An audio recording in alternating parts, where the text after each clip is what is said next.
Nous sommes à la pourvoirie Kanawata, un endroit absolument magnifique. Je me régale, j'ai les pieds dans l'eau, je suis trop contente d'être dans la nature. Et est-ce que vous entendez? Silence absolu. Et c'est parce que cette pourvoirie, contrairement aux autres pourvoiries du Québec, qui fonctionnent avec des génératrices au diesel, s'est dotée d'un système d'énergie hybride avec des panneaux solaires. Une innovation d'une compagnie d'ici, Volt Énergie. Sébastien, nous sommes en présence d'un des systèmes installés par ta compagnie. Peux-tu nous en parler un petit peu? Oui, bien sûr. On a installé un système hybride pour la pourvoirie Kanawata, qui est dans le nord, près de la Tuque.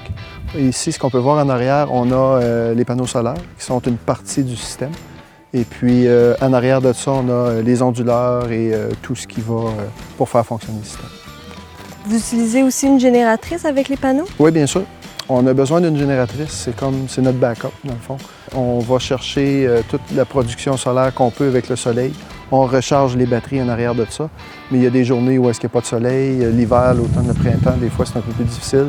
Donc, on y va avec la génératrice à ce moment-là. Lors d'une journée ensoleillée, ce parc solaire fournit assez d'énergie pour faire fonctionner la pourvoirie sans l'apport d'une génératrice.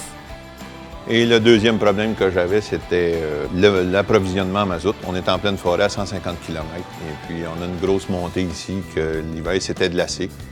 Faire venir le mazout, c'était compliqué, en plus des risques que ça élevait pour la nature, tout ça. Fait que, oui, je suis vraiment satisfait du système qu'on installe ici, là. Ça convient à tous les bâtiments, ça fait fonctionner tout fonctionne très bien.